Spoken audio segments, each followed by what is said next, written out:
Devosi Kidung Agung pasal yang kedua. Saya akan memulai. Bunga mawar dari Saron, aku bunga bakung di lembah-lembah. Seperti bunga bakung di antara bumi, demikianlah manisku di antara gadis-gadis. Seperti pohon apel di antara pohon-pohon di hutan, demikianlah kekasihku di antara teruna-teruna. Di bawah naungannya aku ingin duduk, buahnya manis bagi langit-langitku. Di bawahnya aku berumah pesta, dan pancinya di atasku adalah cinta. Kuatkanlah aku dengan penganan kismis, segarkanlah aku dengan buah apel, sebab sakit asmara aku. Tangan kirinya ada di bawah kepalaku, tangan kanannya memeluk aku. Kusumpahi kamu putri-putri Yerusalem, demi kijang-kijang atau demi rusa-rusa betina di padang, jangan kamu membangkitkan dan menggerakkan cinta sebelum diingininya. Karena kekasihku, lihatlah ia datang melompat-lompat di atas gunung, jalan-jalan di atas bukit-bukit. Kekasihku serupa kijang atau anak rusa, lihatlah dia berdiri di balik dinding kita, sambil menengok-nengok melalui tingkap-tingkap dan melihat dari kisi-kisi. Kekasihku mulai berbicara kepadaku, bangunlah manisku, ceritaku marilah. Karena lihatlah musim dingin telah lewat, hujan telah berhenti dan sudah lalu.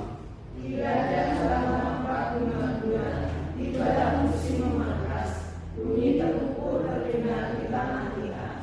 Pohon ara mulai berbuah dan bunga pohon anggur semerbak baunya. Bangunlah manisku, jelitaku, marilah. Kakiku di celah-celah batu, di sembunyi lereng-lereng gunung, lihatlah wajahmu, perdengarkanlah suaramu, sebab merdu suaramu dan elok wajahmu. Tangkaplah bagi kami rubah-rubah itu, rubah-rubah yang kecil, yang merusak kebun-kebun anggur kami yang sedang berbunga.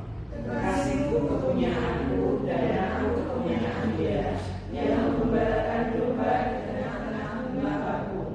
Sebelum angin senja berembus dan bayang-bayang menghilang, kembalilah kekasihku, berlakulah seperti kijang atau seperti anak rusa di atas gunung-gunung tanaman rempah-rempah. Ya, kita sudah membaca dalam pasal 2 ini sebuah nyanyian cinta kasih dari seorang Raja Salomo ya. Kita meyakini Kidung Agung ditulis oleh Raja Salomo yang sesungguhnya kemesraan di dalamnya itu menjadi gambaran ya umatnya dan Tuhan ya. Yang seharusnya seperti seorang yang mengasihi memiliki kerinduan yang besar. Seperti Salomo pada kekasihnya, demikian juga kita sebagai umat Tuhan kepada Tuhan. Rindu sejati lahir dari cinta sejati ya. Karena ada cinta itu maka ada rindu. Kalau nggak ada cinta nggak mungkin nggak ada rindu ya. Apa ada rindu nggak mungkin. Ya, karena kita mencintai pasti ada rasa kangen, ingin bertemu, ingin berkomunikasi dan lain sebagainya kepada siapapun itu. Nah, seharusnya kita membangun hubungan dengan Tuhan, rasa kasih kita itu sungguh luar biasa sehingga membuat kita rasanya selalu ingin bertemu, kangen untuk bertemu dengan Tuhan di setiap waktu yang Tuhan berikan buat kita. Nah, di dalam pasal 2 ini ya, kalau kita perhatikan di dalam ayat yang paling akhir ya, dekat yang terakhir-terakhir, ayat 15 ya, di situ dikatakan, tangkaplah bagi kami rubah-rubah itu. Nah, di dalam firman Tuhan yang kita baca, sang wanita dan kekasihnya bertemu dalam suasana yang begitu asri di alam terbuka ya.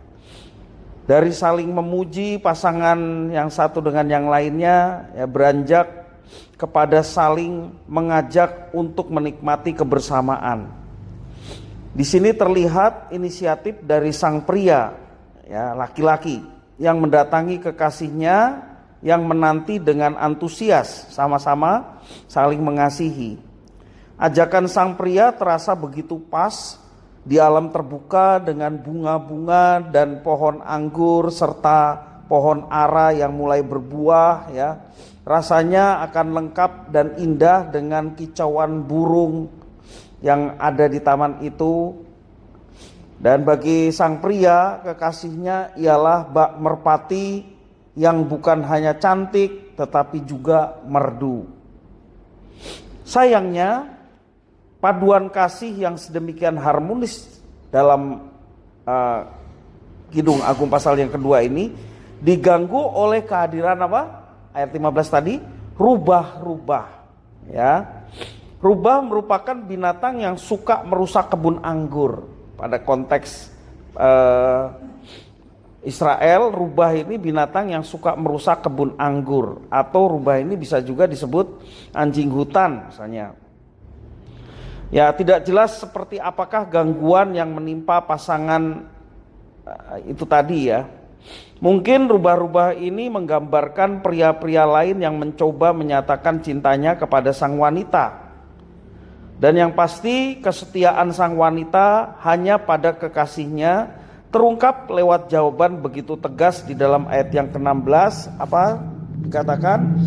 Kekasihku kepunyaanku dan aku kepunyaan dia, yang menggembalakan domba di tengah-tengah bunga bakung. Nah, itu jawaban dari sang wanita, kesetiaannya kepada kekasihnya, ya, seperti itu.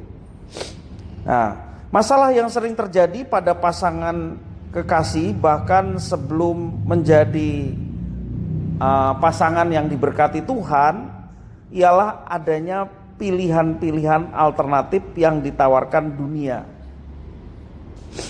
Ya, godaan itu bisa berupa kecantikan, bisa juga kekayaan, bisa juga karir, atau hal apa saja yang menjadi penguji kesetiaan kita.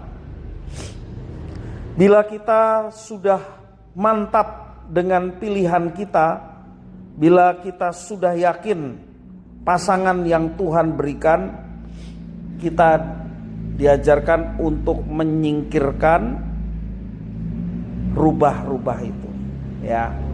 Jangan sampai kita terganggu oleh karena ada godaan-godaan yang membuat cinta kasih kita akhirnya berubah. Demikian juga kepada Tuhan, ya. Pada Tuhan ada juga rubah-rubah yang memberikan tawaran-tawaran yang sepertinya memikat hati, ya. Sepertinya cocok dan relevan dengan kita, sehingga orang mulai tergoda dan meninggalkan Tuhan.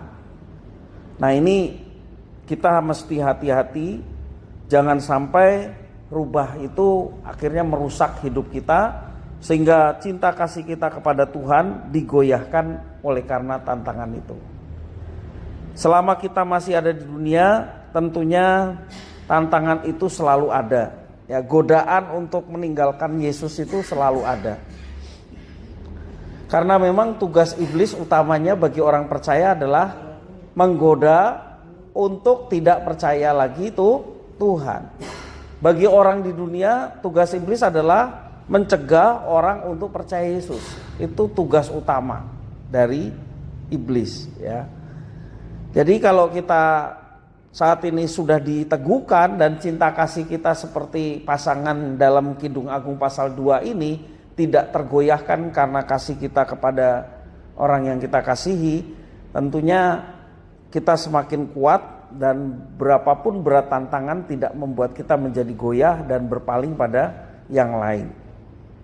Nah, marilah kita senantiasa berdekat dengan Tuhan, ya. Karena firman Tuhan mengajarkan kasihilah Tuhan Allahmu dengan segenap hati, segenap jiwa, segenap kalbudi, ya, dan segenap kekuatan kita. Artinya cinta kasih itu mesti ditumbuhkan, karena cinta itu merupakan perintah. Kalau tidak ditumbuhkan bisa saja luntur, hilang, tidak ada lagi. Maka cinta itu merupakan perintah, harus diupayakan ada. Ya, diupayakan ada, tentunya dari ketulusan hati lahirlah juga cinta sejati.